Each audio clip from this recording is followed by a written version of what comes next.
no, no, no, no, no. Tak ada, ambil. Tak payah, tak payah. Dia kena pilih lauk.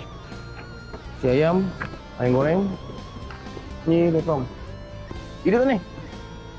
Oh, bakar Tak lah payah. Belum siap lagi. Ayam.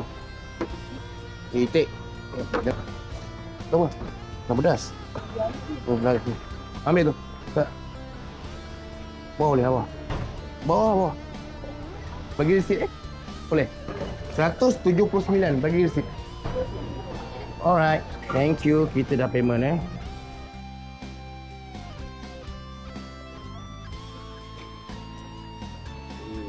Itik.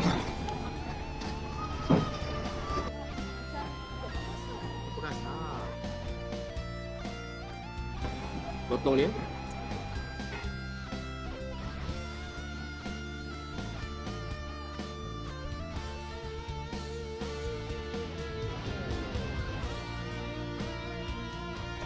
Itik.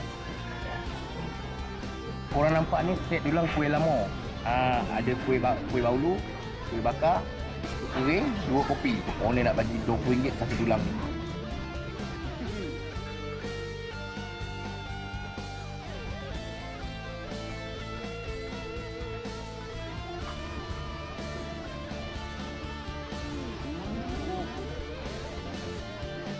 Macam tadi tengah siap awak punya lauk.